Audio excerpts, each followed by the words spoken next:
Radio Raheem here with Johnny Nelson. I'm not in London. He's in New York. And I'm quite thrilled now to have you on my side of the pond and talking about a fight right here in New York. What a pleasure it is to be here. You know, in England it's like -5 at the moment. I came over here with a massive fur coat, think it's going to be colder. You always think New York's going to be colder than the UK. I got here, I'm walking out in this little jumper, and look, Xavier's got a shirt on, your cameraman. He's like on point, you know. So back home in England, we're thinking, what's going on here?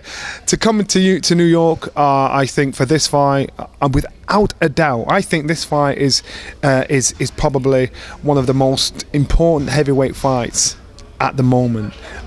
For talent, for ability. You've got Deontay Wilder, who's not had that signature fight yet to make people think, oh my God, this is it. You know, you'd always question his opponent. You'd always question the competence of his opponents. Against Ortiz. Ortiz is a fighter that everybody's avoided like the plague. He was like number 3, number 4 in the world for years, and everybody just didn't want to know. 361 amateur fights, only losing 18 of those. He was one of the best heavyweights as an amateur back in the day. This guy can fight. The only reason why we've not seen much of him is because he was avoided. He was that fighter that was in the Who Needs Him club. Nobody wanted to fight him. Deontay Wilder has chased him, pursued him when he could have easily ignored him. So that's why I respect Deontay Wilder for taking this fight, because it's a fight. The rewards don't outweigh, you know, the victory. The risk is bigger than the reward. So therefore, I think I totally respect Deontay Wilder for taking this fight. In saying that, this is not a done deal. Now, with that said, obviously everyone looks to Wilder, Joshua, hopefully this year, earlier next year. I mean, that's the super fight, right? Of course. But to your point, Ortiz was on your side of the pond for a minute with Eddie Hearn. He was.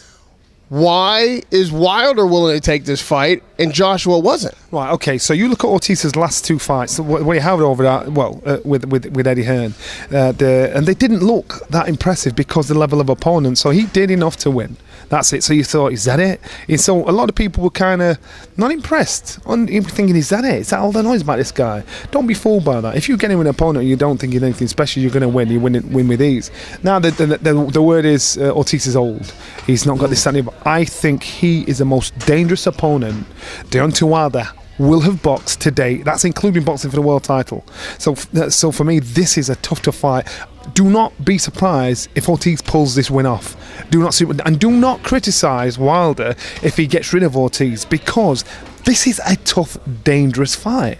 Now you look at the two heavyweight the heavyweight fights that are out there: Wilder v Ortiz, Parker v Joshua. This is the hardest fight. This is the toughest fight that's out there. Now we're all looking past this fight, thinking, right, Wilder wins this, he's going to get him with Joshua next. Let's not make the same mistake that fighters do and look past the fight that's in front of us. Concentrate on this. Let's learn from this. Now, if Wilder wins in fashion, I'm telling you without a doubt, within a second, every sentence, Joshua's name's going to be in every sentence. If he doesn't win his style, if he wins an unlaboured victory over points, then it'll be a bit muted. Talking about the Joshua fight. Joshua himself, he's fighting Parker. Parker's now trained down in Las Vegas, and he actually looks very, very good. Very good. He's fast, and so he's probably the liveliest opponent that Joshua has boxed to date. Now, to your point about Ortiz being the greatest challenge and then Wilder's opponents being questionable, and maybe these are not the kind of challenges a heavyweight champion can make his bones by beating, the same was being said for Joshua until Klitschko, who was thought to be old and like, okay, you know, this guy may not be, maybe past it now. But he's saying that. You look at Klitschko, that was he never boxed that well within 7 years. He boxed amazingly well. Unfortunately, age didn't give him that extra gear to step it up. So is this the same type of challenge as that Joshua faced against Klitschko? Again, they can't look past it. We can talk past it as an analyst. If Wilder bests Ortiz, do we put Joshua and Wilder on the same level playing field as far as competition and accomplishments go? Yes, without a doubt. And I'll tell you this. This is Deontay Wilder's signature fight as a professional. And he knows it. The public know it. Ortiz knows it. You know, people in the business know it. This is his signature fight. This is the fight that puts him on the map to get the world, not the state, not just the states, not just his mouth, not just the things he shouts and does, not just the reality shows he's on. This puts him on the map to say, wow, Look at what he did to a guy that everybody's avoided like the plague, and so then that elevates him. Then he'll walk with confidence, say, look what I've done. This guy was like one of the best. This guy's avoided by everybody. Look how I've dispatched him. Will he dispatch him? How will that happen? Because Ortiz is tight, he's on point, southpaw. He's a good technical fighter. He's got live hands. You know, he might control the pace. So you can say he's old at 38 years old. Heavyweight. That's Is he really 38 though? Well, might be 48. but what I'm saying is, you look at the pace he fights. If you can control the pace of a fight, it doesn't matter how old you are. And that's what I'm saying. That's the trick when you get older. And I can remember when Klitschko was fighting Joshua, and they were talking about it, and he just turned 40 that year. And he said, "What did you think?" I said, "You've just got to control the pace of the fight." Ortiz is smart enough to do that. I think he has the boxing credentials, the pedigree to outweigh Wilder. But has he got the youth? Has he got the pace? Has he got that mental strength? Has he got that pinch of luck that he needs? You know, with all that said, Ortiz and Parker both earning their medal and their opportunities at these titles are spoilers. Like, these guys are going to ruin everybody's night financially if they pull off upsets. Without a doubt. But Wilder in his last fight had an amazing knockout. The opponent didn't even throw a punch. He just showed off. It was a spectacular knockout. Everybody loved it. Whereas Joshua struggled a bit with an opponent who was shorter, stocky, kind of the same let's look at Wilder's type. last opponent. Stavern, was it? Wilder's last opponent? Yes. Wilder's last opponent was Stavern, and then obviously Joshua was to come. You look at Stavern when he got in the ring, and in reality, let's be honest, you look at the conditions Stavern, you look at when he got in there, you thought, have they just pulled this guy out of a bar? You know, he didn't give himself credit. It was a chance for Wilder to say, look at me. It wasn't about Stavern. So that on that level, you can't say, oh my goodness, Wilder's unbelievable, because look what he did to that Stavern. You weren't impressed by it. You again looking at Joshua against Takam. Takam stepped in at a week's notice. Takam is an underrated fighter. He's tough. He's on it. He's on point. So when you've got a change of opponent, then all of a sudden you've got to think, he's training for a taller opponent now. He's got a stocky opponent that's strong. Takam is a lot better, a lot tougher than people give him credit for. And again, Joshua had to learn a harsh lesson in that fight. And it's not just about the physical aspect of what happens in the ring. It's mentally. So mentally, you've got to keep yourself up there. When your opponent drops out, instantly you're going to think, oh my goodness, you're flat, you're not going to perform on par. Joshua, I personally think he was trying to hold Takam up for about a round, 2 rounds, until Takam bucked his nose. He thought, I've got to get rid of him. And then he realised he couldn't get rid of him. You know, and then he thought, uh-oh, you know, and then that's when he realised there should have been more urgency from the first bell. You can't afford to do that. You've got to treat every opponent 2 days notice, 2 months notice, 2 years notice, exactly the same. So that's his lesson learned. I don't think Wilder's had a lesson to learn yet. So Joshua's had the Klitschko fight, got up off the canvas to score a knockout. You say he learned from Takam that, hey, you can't let these guys hang around no matter what you think of them. Wilder just bested a guy who wasn't ready. Now he's facing maybe the most avoided heavyweight in the division now. And Joshua's facing another belt holder. Who's most likely, if one of them were to get it, who's most likely to pull the upset, Ortiz or Parker? Ortiz. Ortiz is the one that's most likely to pull the upset, because he has the pedigree all the way through from the amateurs all the way through to the pros. He's unbeaten. He was avoided like the plague.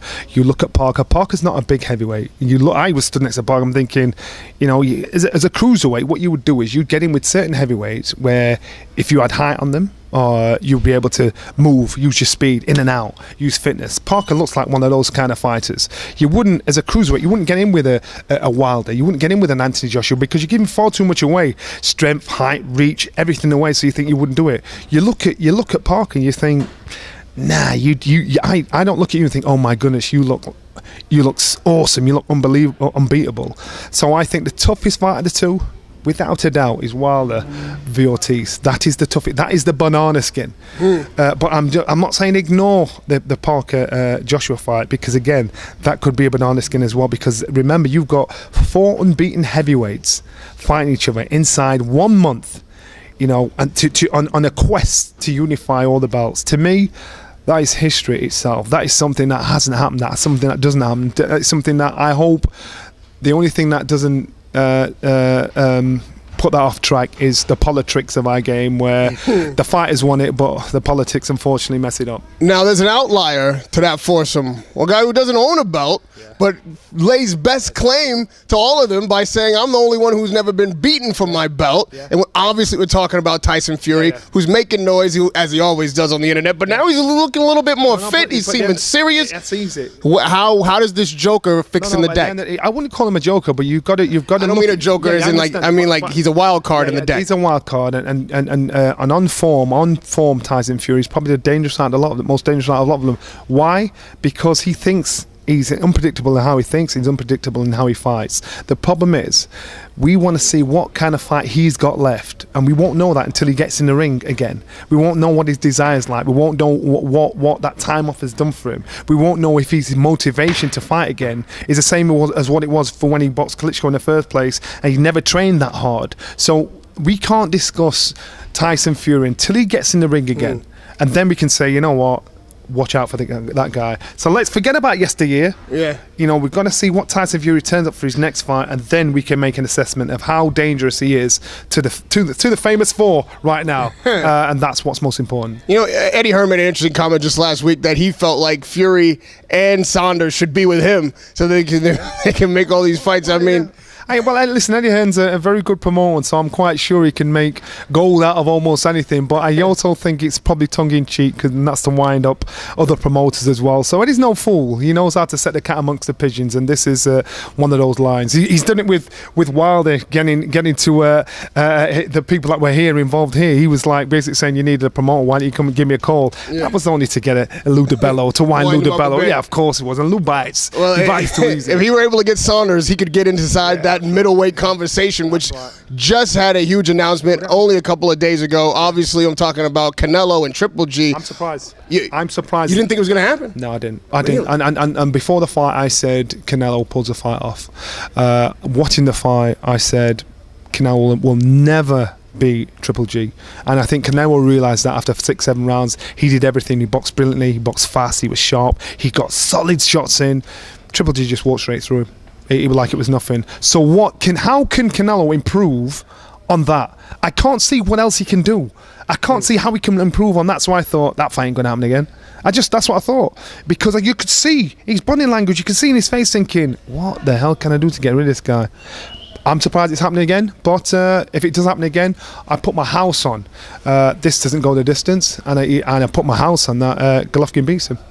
Radio Raheem with Johnny Nelson. Never pulling punches, always an analyst right down the line. I love to talk to you, man. I learn something every time. Radio Raheem with the legend, Johnny Nelson. Let's go to the deli next door. Get a burger. Langer's time.